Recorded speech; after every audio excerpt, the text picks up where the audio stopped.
if you continue carrying things on your back, carrying as much as you can, it's going to be painful. There's a reason why we unpack our stuff. There's a reason why we don't carry all our luggage coming back from vacation. You got to clean the stuff for one, and then you got to have clothes to put on. Obviously, this translates to you unpacking your mental baggage. Because if you don't unpack your mental baggage, you carrying all that weight throughout your whole life.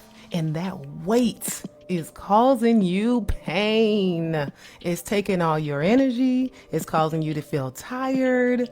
It's causing you to not live your best life. Why continue to carry that mental baggage? Welcome to Journey to Joy Live, a podcast to promote wellness, resilience, and joy while providing mental health awareness and breaking down the stigma of mental illness in the Black community.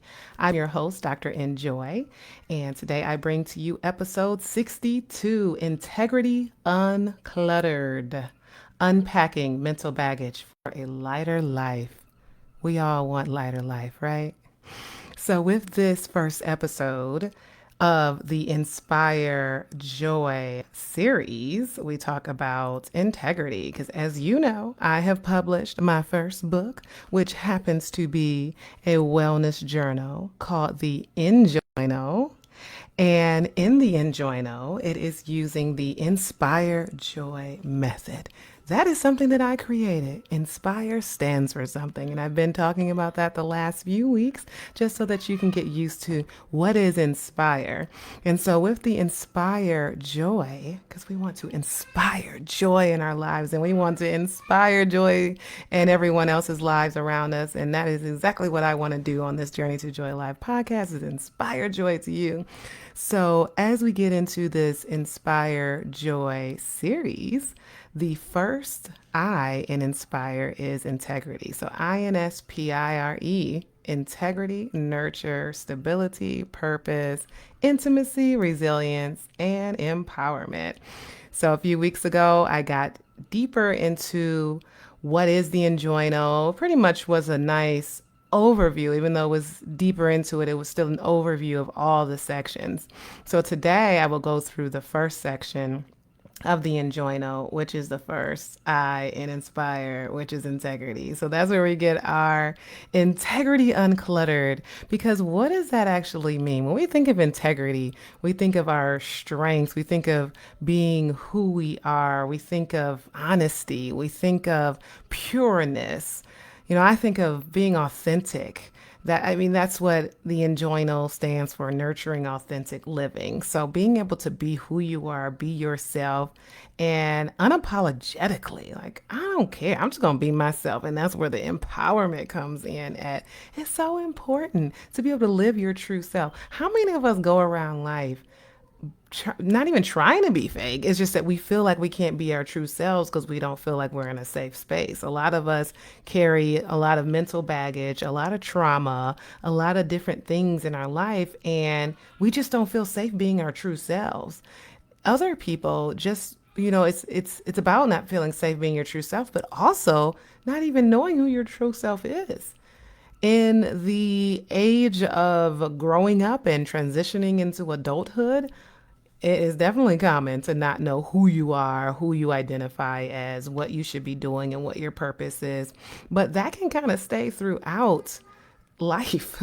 If you haven't figured it out in your 20s and you're in your 30s and you still haven't figured it out, and you might be in your 40s, 50s, 60s, 70s, and you're still trying to figure it out. So it doesn't matter how old you are, you're still trying to figure out who you are.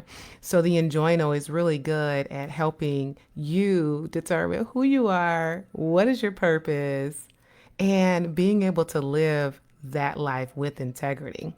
So within integrity, it's like I said, the usual definition, we think of authenticity, being honest, being transparent, being who you are.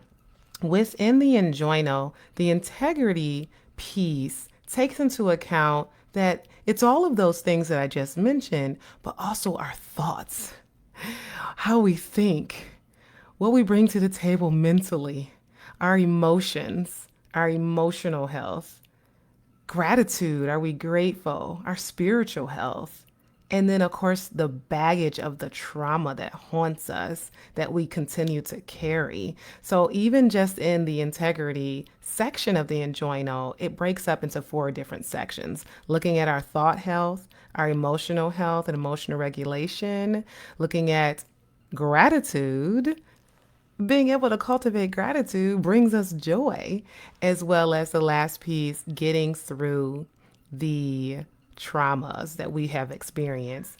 And, I like mnemonics. I mean, it's a reason why Enjoino, NAL, stands for Nurturing Authentic Living.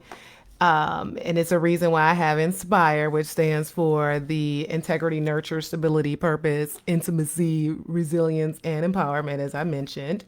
Well, guess what? Integrity kind of stands for something. The I, it was integrity, but the T in integrity is the thoughts. So getting into our thought shifts, and the E in integrity is the emotions, getting to the emotions, and the GR in integrity, gratitude, and the TY is trauma yields. Trauma yields strength, trauma yields healing. It doesn't have to just yield pain of the past. So that explains that. So once you get it, you pick it up, you'll see what I mean. Look back at this video if you're just like, what's going on? As I said, I have glossary of all these terms. So let's jump right in. Think about it. Think about it. Unpacking mental baggage for a lighter life. When you go on vacation, what do? You take a bag. I mean, if you're like my husband, you might take a laptop bag and pack all your clothes in a laptop bag. But if you're me, you will have a carry-on bag, a rollaway bag. You are going to check a huge bag, and you are going to have your purse and like this big old bag. So that's 3 bags, right? And you're going to just pack everything you can in this 3-day trip, 4-day trip, however many days, because you don't know what you're going to wear each day. So you're going to pack everything. You can pack like at least 4 ideas that you can have each day. So you got 4 outfits per day just in case. And that's for a 3 to 4 day trip. So that's like 12 outfits. And you got to pack like 20 pairs of underwear for some reason, right? And then if you go into the pool, you got to have cover ups. You got to have a ton of swimsuits. You don't want to run out of those. And then, once you go on a trip, you're going to pick up a lot of stuff because you want to buy things, you want to buy souvenirs. And for some people, they buy a new bag to put those souvenirs in or to put those new clothes in. So now you got the 3-4 bags that you brought, and now you're taking home 5-6 bags. Now imagine that once you got home with all those bags, you continued to carry those bags around as you went to work. And then as you went to pick up the kids, you continue to carry those bags. And then as you went to pick up some food at the grocery store, you just carry around all those bags. Because that's why the airport experience is so trying, because we carrying all those bags, right? But at least you get to check the bag. At least you get to put it up in the upper stowaway, right? But let's imagine we get home from our trip, but we are still carrying all these bags anyway. We didn't unpack them. We just carrying them. What happens if you're going to carry all those bags? First of all, you have no room to carry all those bags. You only got 2 arms, and it's going to hurt. Even if you carrying the lightest bag over your shoulder, it's going to hurt eventually. I know when we tried to do a backpack, taking only backpacks to Europe in 2019, right before COVID, my shoulder was killing me throughout that trip. I'm like, I am never going with just only a backpack trying to carry all my stuff.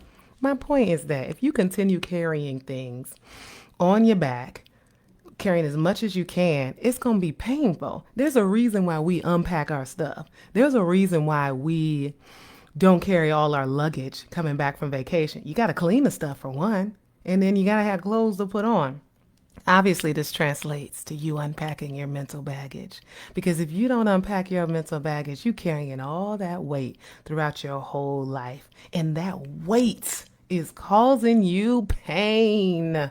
It's taking all your energy. It's causing you to feel tired. It's causing you to not live your best life. Why continue to carry that mental baggage?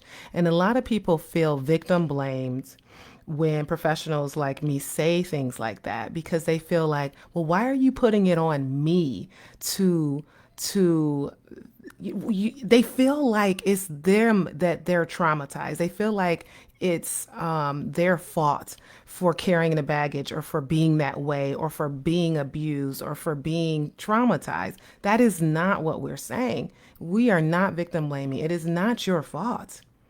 But if you continue to carry those bags around, there is a certain point where you have control over the way you feel. You have control over your reactions. You have control over getting rid of those bags and unpacking it.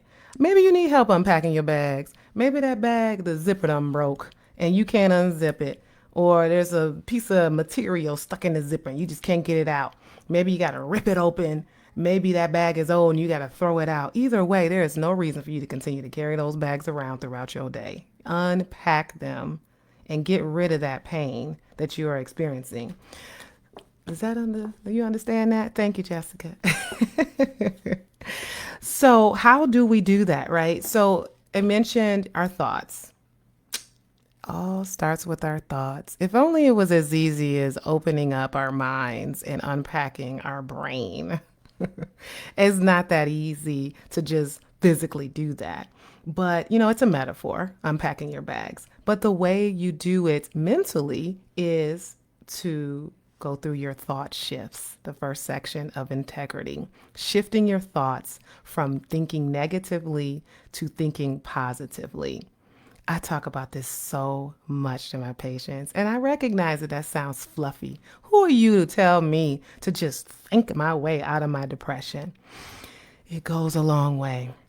But that's why it's not just about that. It's not just about medication. It's not just about therapy, but it's about all these other things that we do to unpack our baggage.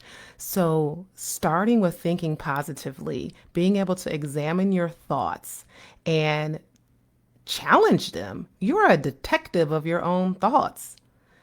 What did I just think about? What was that thought? I mean, look at this. Let me see. Where's my first page of the thought shifts? So the first question is, what thought is troubling me? Ask yourself that. When you're feeling a certain way, what thought is troubling me? And is this a fact or a perception? I've had many thoughts that come through my mind, and I have to really explore, okay, something's going on. I'm feeling a certain way all of a sudden. Like I thought I was feeling good. I thought my day was going good, but what thought just happened? Did I tell myself, oh, I couldn't do this? Did I tell myself, oh, your hair is just not looking good today? Or did I say, oh, I got that bump on my face? What was the thought that I had? So examine that thought. Oh, he looking at me that way because he doesn't like me. I'm a burden. What was that thought? Well, is it a fact or is it just your perception? Majority of the time, the thoughts that we have, especially us ladies, is a perception. We're a little biased. Depression makes us biased. Anxiety makes us biased. A lot of mental illness makes us biased, right? And I'm not even talking about psychosis and not being able to reality test, but we can be very biased looking through the lens of our depression or of our anxiety or of our stress that causes us to think negatively and just assume the worst. My husband listening, he know I can just think something or assume something. He's like, okay, well, that's your opinion. Okay, I don't know about that. But, I've been having to listen to myself, what I tell you all. And I think to myself, okay, did he really think that? I don't think he thought that. That's me thinking that. I think that's a perception. So once you get through that, identifying the thought, and if it's a thought or a factor or perception, how does it influence your feelings or actions? Because clearly, if you're thinking negatively, it's going to influence your feelings in a particular way. It's going to influence your actions. If you're feeling down because your spouse said something about you and you took it the wrong way, and you turned it to think that they said that you're a failure or that you're not going to ever do no good in life, then of course that's going to make you feel sad and depressed and inadequate. And that's going to make you detach from them and not even want to talk to them. So that changes how you feel and what you do because you are thinking things. So it's important. And of course, this takes from lots of different therapeutic strategies. The thought section is looking at cognitive behavioral therapy. That's what this is. I talk about it a lot, right? So our thoughts being related to our emotions, being related to our behaviors, CBT. And it's very important to be that detective and ask yourself, what evidence supports or contradicts this thought? Okay, so this person looked at me a certain way, and I said, well, they must think I suck. Okay, well, what's the evidence that they think you suck? Past experience? Has they said that before? Or is it just you think you suck? Which is why we need to change the way we think about ourselves. I said a few weeks ago, we bully ourselves a lot. So you need to explore, why am I thinking this thought, and challenge it? And, what is the evidence that that thought is true, that that person really does think you suck? Oh, well, they said it. Okay. No, okay. Well, if they said it, then, that's the evidence. But if they didn't even say it, then what makes it true? Well, I failed that test, so I'm pretty sure that teacher thinks I suck. Are you pretty sure about that? Did they say it?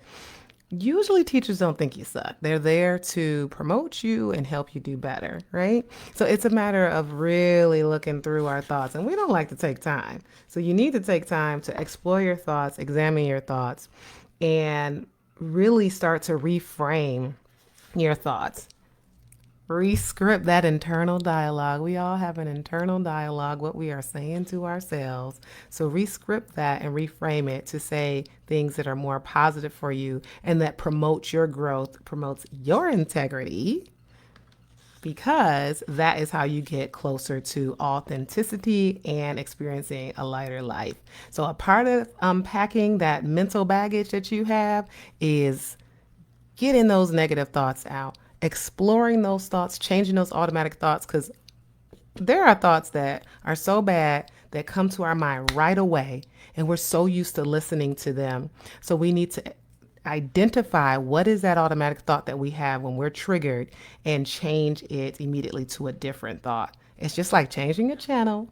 You on TV, ooh, just the other day, actually, I was gonna say, because people don't flip through channels no more. We streaming, right? So actually, a good example is Deliverance. My husband gonna turn on Deliverance, and I already know I don't like those kind of movies with the spirits and stuff. I don't watch those movies. I think Blair Witch is probably the only one I've watched. I've watched The Ring, but yeah, I guess that's got spirits. So I've watched that in the past. But for the most part, I don't watch those deliverance exorcism movies. So my husband turned it on. So I was like, cool. This is the point where I go work out. So I was getting ready to ask him, how long is this movie? Because I'm going to work out for that long. And he's heard the music. I heard the music. I was even in the other room. And just listening to the way they were talking to each other at the beginning, it wasn't even no spirits or evilness yet. It was just the setup of the movie. And I was just like, nah, that's not right. Even my husband was like, you know what? Yeah, the music scared you, right? He was like, I can't watch this. He turned it right off. That's what you have to do with your negative thoughts. Turn it off. You might not be able to control that first automatic thought yet. Turn it off like it's the deliverance. Why are you exposing yourselves to that movie? Okay, wait, we're not talking about the movie. Why are you exposing yourselves to those negative thoughts? Negative thoughts work. They will make you feel bad. Positive thoughts work. They will make you feel good. All right, so that E in integrity are our emotion shifts. Let's change our emotions, shift them from negative emotions to positive emotions. It starts out with thoughts because you got to change your thoughts in order to change your emotions. So within that emotion shift section, I explore the dialectical behavioral therapy, DBT. DBT is a gold standard therapy for borderline personality disorder, if you've heard of that. And, doing these strategies aren't just for people with borderline personality disorder. So I'm not saying that everybody who buys this book has that. No, no, no. I'm not even saying everybody who buys this book has a mental disorder. It just has therapeutic strategies that can help the everyday person no matter what. So anyhow, dialectical behavioral therapy involves mindfulness, being able to have a clear mind, emotional regulation, as well as distress tolerance. So I pull from that to help you ask those questions. And if you were watching me live yesterday on Instagram, I was talking about the school shooting, and I actually went through some of these questions. So if something happens, and it was pretty difficult to go through this worksheet in relation to the school shooting because, they're asking questions about identify the emotion. What emotion am I experiencing? Was there a specific event? Well, yeah, it was a school shooting, you know. So it'd be easier to go through that with something like, okay, what emotion am I experiencing? Something unrelated to that, right? Let's say something else happened, like your boss said that you weren't doing the work properly, right? And so all of a sudden you started feeling down. And so you pull out your journal and you say, okay, why am I feeling down? Okay, what's going on? I'm just feeling weird. I'm feeling so anxious and like irritable all of a sudden. So you say, well, what emotion am I experiencing? Well, I'm a little anxious. I just feel real antsy, real shifty. I just don't know. Was there a specific event that made you feel that way? That's a really good question to ask yourself because a lot of us go through our day just feeling that feeling. I'm in my feelings. I just feel this way. You don't even ask yourself why. You don't even ask yourself what's the trigger. So that is number one. Why do you feel that way? Was there something that happened? So then you're going to think to yourself, oh, this morning my boss said I didn't do such a good job on that report and they wanted me to redo it. So then you think to yourself, okay, how is this emotion shaping my thoughts? So in the first section, you're thinking about your thought first and how your thought shapes your emotion. In this section, it's a matter of thinking about your emotions and how that shapes your thought. Because if you're going through your day and you're feeling irritable and antsy all of a sudden, that's going to make you think, okay, I'm just so stressed out. I hate everybody. Get out of my way. You know, that's going to like change things, you know, as far as what you think. And so, you know, does that thought of get out of my way, everybody sucks because you're making me stressed out, does it reflect your core values? No, you don't really feel that way about people that had him get out your way. You don't really feel that way when you yell at your son when he asks for a popsicle. Usually you would have said yeah, but since you're feeling so stressed out, now you're just yelling at your son for no reason. So no, it doesn't reflect your core thoughts or your core feelings and who you are. So it's really good to go through what triggered my emotions. Why do I feel that way? And you know, being able to get on a scale, there's a scale here as well. How do I feel on the scale of 1 to 10? Is my antsiness and irritability a 10 out of 10? Am I feeling a 3 out of 10 and it's not so bad? And so I ask here as well, applying regulation techniques. What are those regulation techniques? Well, thank you, Jessica, for your feedback. I got a whole coping skills glossary in the back here so you can figure out, well, what do I do? Because obviously there's things in here for you to look through and think, okay, this works for me, that works for me, that does not work for me. So what do I need to do right now to control this emotion? My go-to is grounding, as well as taking a deep breath because I need to calm, you know, that antsy feeling that I might feel. And, you know, grounding really helps with being present and thinking about the moment as opposed to being stuck in the past, worried about the future. But grounding really helps. And at the beginning of each section, I have the mindfulness moments here. I was going through the 5, 4, 3, 2, 1 grounding exercise yesterday when I was talking about the school shooting.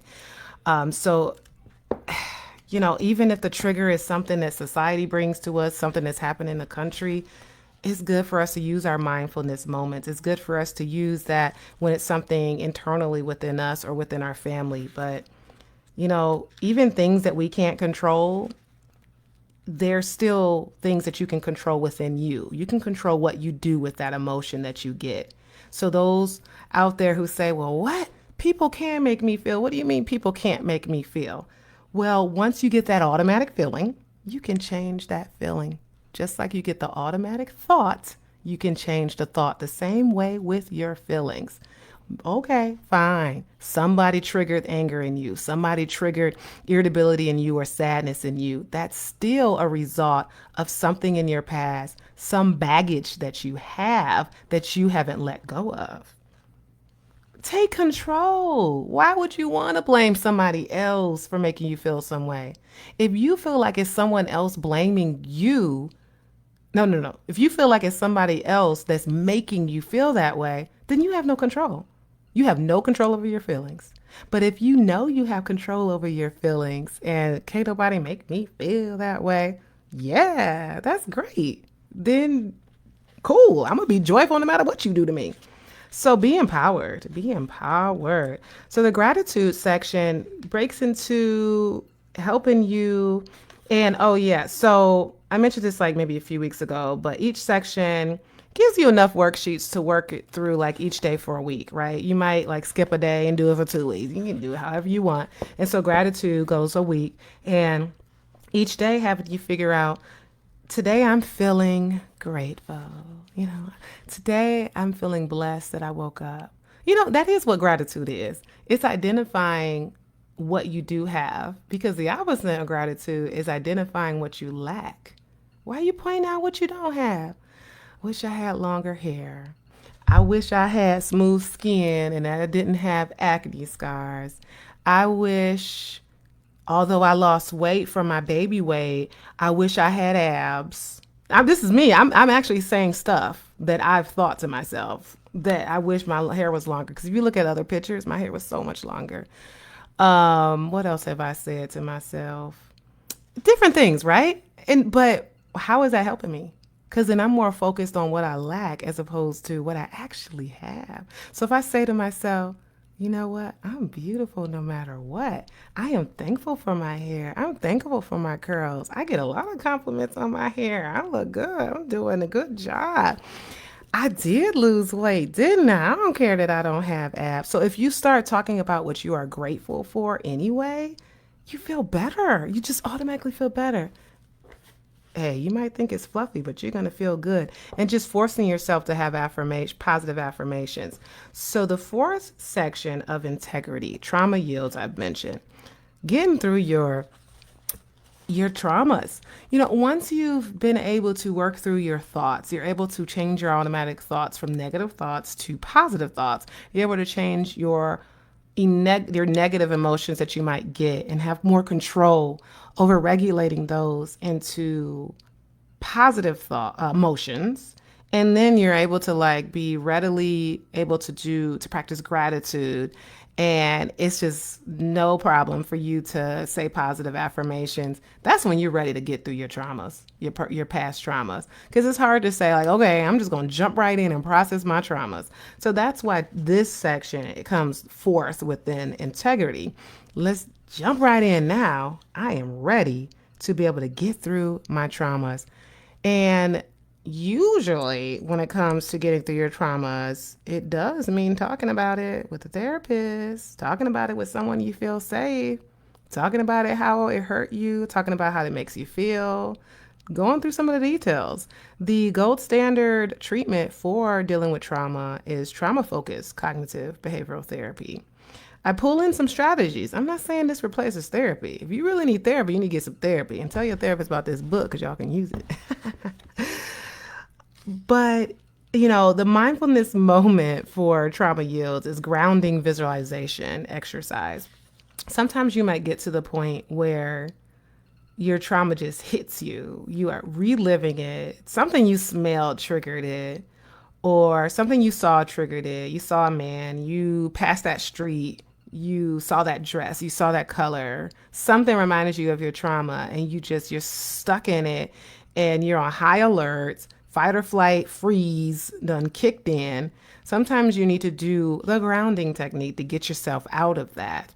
And so for this grounding technique, finding a quiet space, breathing deeply, closing your eyes, and visualize a safe space. I've talked about a happy place in the past as far as identifying our five senses when we are in a happy place. What is a safe space for you? If that trigger reminds you of that time, and I don't want to go into too many details because if you're listening and it reminds you of your trigger, my goal is not to trigger you. Think about a safe space. What does feel safe? Oh, I feel safe when I'm thinking about being in my mom's lap when I was 5 and I felt so comforted. Oh, my safe space is being on the beach. My safe space is driving on the road, is walking through Disney, even though that can be a trigger to some people. What's your safe space? Get ready for that and know what that is because you know you're about to get triggered. Yes, talking about it, and thinking about it. Someone just made a comment. So visualize, picture a place where you feel completely secure. Imagine the details, sounds, smells, and textures. So that is just like the happy place where I recommend thinking about your five senses. In your safe space, think about your five senses. And that really pulls you out of that flashback when you're able to do that and think about those details. Engage in your senses. So notice the sights, the textures, the sounds, the smells, the taste of that place. Affirm the safety and say to yourself when you're breathing with each breath, I am safe now. I am at peace now. That's better than the opposite, where you embrace reliving that trauma and you let it go into a panic attack. Again, this isn't victim blaming. This is empowering you so that you know that you can take back control over your feelings and say, trauma, I'm done with you. So once you're done doing that, that can be very helpful for those urgent times when your trauma comes to you. The trauma yields worksheets really delve into you understanding your trauma. So you're describing the trauma that you might experience in detail. And like I said, you might have to be able to do that with a therapist, or you might need to do it with a therapist. And of course, it's going to bring out emotions.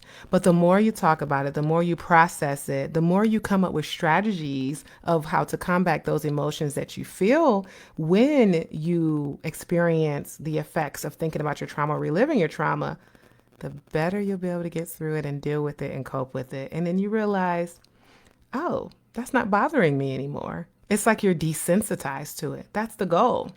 Because what happened in your brain is that now, because of that trauma, you're so sensitized to that yellow dress, because that yellow dress reminds you of the trauma and you get a panic attack every time you see a yellow dress. But typically a yellow dress should make you feel happy or make you feel nothing, but you have heightened senses. You're sensitized. So we need to remove that and desensitize you to that yellow dress so that you're no longer getting traumatized when you see it, but you feel nothing. So that's the goal. Identifying those triggers, identifying what coping skills help for you.